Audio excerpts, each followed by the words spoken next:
নমস্কার বন্ধুরা, মানবীর রান্নাঘরে আপনাদের সবাইকে স্বাগত জানাই।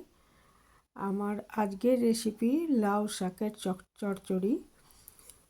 তো নিরামিষ চচ্চড়ি এটা এটা চিংড়ি মাছ দিয়েও করা যায়, তবে নিরামিষভাবেই আমাদের বেশি করা হয়। আসুন দেখে নিই যে কিভাবে এটা করেছি। খুবই সিম্পল রেসিপি, হয়তো আপনারা অনেকেই করেন এইভাবে।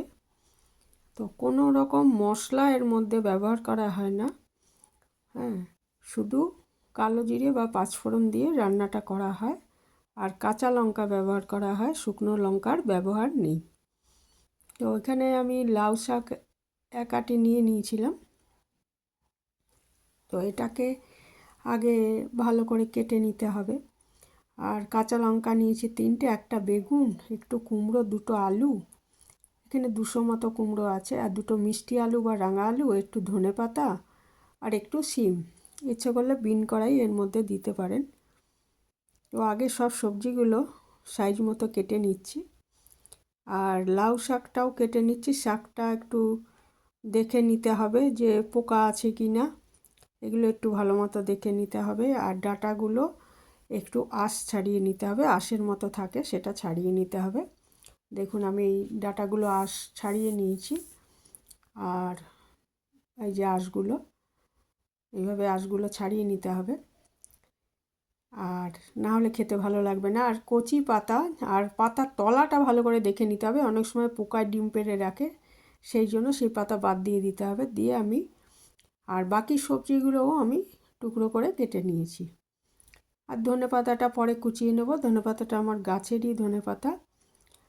আর এই যে এখন আমি সবটা কাটিনি, কিছুটা কেটে রেখেছি, আর সবটাই কেটে নেব এটা। আর যে পাতাগুলো ভালো আছে দিয়ে দেবো। লাউ শাক চোখের জন্য খুব ভালো, এবং রক্ত তো হয়, যে কোনো সবুজ শাকেই রক্ত হয়, খাওয়া খুবই ভালো, কোনো রকম সাইড এফেক্ট নেই। অনেক শাকে যেমন অনেক রকমের থাকতে পারে সাইড এফেক্ট, যেমন পালং শাকটা ইউরিক অ্যাসিড যাদের আছে চলে না, কিন্তু লাউ শাক কারোর জন্যই বারণ নেই, সবার জন্যই খুব ভালো। বেগুনটাকে আমি আলাদা করে আগে ভেজে নিচ্ছি একটু তেল দিয়ে, আর একটু বড়ি ভেজে নিয়েছি বিউলির ডালের। বেগুনটা আলাদা ভেজে নিচ্ছি, কারণ এটা তো না হলে তাড়াতাড়ি গলে যাবে, ওই জন্য একটু ভেজে তুলে রাখছি। আর বড়ি ভাজা হয়ে গেল, বেগুনটাও ভেজে তুলে রাখছি। এরপরে ওই কড়াইয়ের মধ্যেই আরেকটু সর্ষের তেল দিয়ে দেবো।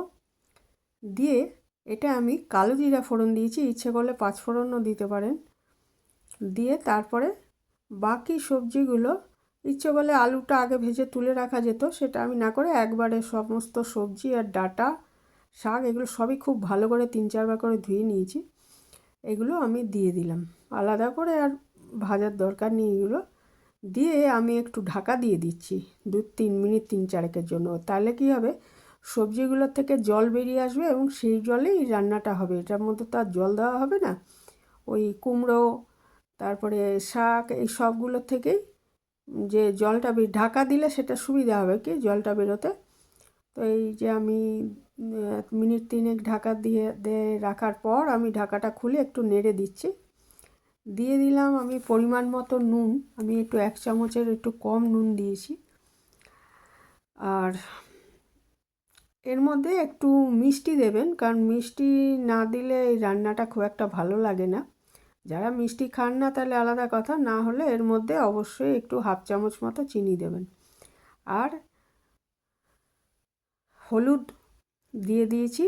শুধু সবুজ শাক রান্না করতে হলে হলুদ দেওয়ার দরকার হয় না, কিন্তু এইখানে যেহেতু অন্য সবজিগুলো আছে সেই জন্য একটু হলুদ দেওয়া হয়েছে।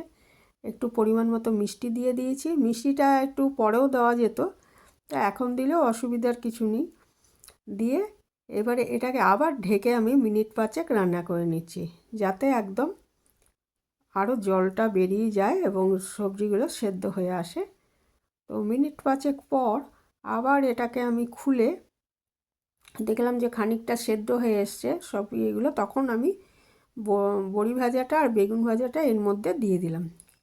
দিয়ে ভালো করে নাড়াচাড়া করে এটাকে আমি আবার ঢাকা দিয়ে কিছুক্ষণ রান্না করে নেব। আগে ভালো করে মিশিয়ে দিতে হবে ওপর নিচ করে, তাহলে ওই নুন মিষ্টি সব যাতে ও বেগুনের মধ্যেও ঢুকে যায়। দিয়ে আবার ঢাকা দিয়ে মিনিট 4-5 একদম লো আছে রান্নাটা করব, না হলে যে জলটা বেরোবে না, তরকারিটা পুড়ে যাবে। তো লো টু মিডিয়াম আছে করতে হবে। এবার দেখুন খুলে যখন দেখব যে তরকারিটা সেদ্ধ হয়ে গেছে, তখন এর মধ্যে আমরা ধনেপাতা মিশিয়ে নেব। ধনেপাতা আলাদা করে, ধনেপাতাটা লাস্টে দেওয়া হয়, না হলে কিন্তু ধনেপাতার গন্ধটা মানে নষ্ট হয়ে যাবে আর কি, ওই জন্য প্রথমে দেওয়া হয় না, একদম লাস্টেই দেওয়া হয় এটা। ধনেপাতাটা দিয়ে এবারে এটা আমি দেখছি একটু জলো জলো ভাব রয়েছে, ওই জন্য আমি 1-1.5 চামচ, বা একটু দেখতেও ভালো লাগে, কোনো মশলা নেই তো, এটা একটু গামাখা ভাব হবে আর কি। আটা বা ময়দা 1-1.5 চামচ একটু মিশিয়ে ভালো করে এটা ভালো করে মিশিয়ে দিলেই ব্যাস, তাহলেই আমার লাউ শাকের চচ্চড়ি পরিবেশনের জন্য রেডি হয়ে যাবে। তো কে কে এইভাবে বানান জানাতে পারেন। আর উপরে আমি পরিবেশনের পাত্রে ঢেলে নিয়েছি, ওপরে কয়েকটা বড়ি ভাজা ছড়িয়ে দিয়েছি। এমনি তো বড়ি সেদ্ধ হয়েই গেছে তরকারিটার মধ্যে, ওটা সাজানোর জন্য দিয়েছি। এখানেই শেষ করলাম, ভালো থাকবেন সবাই।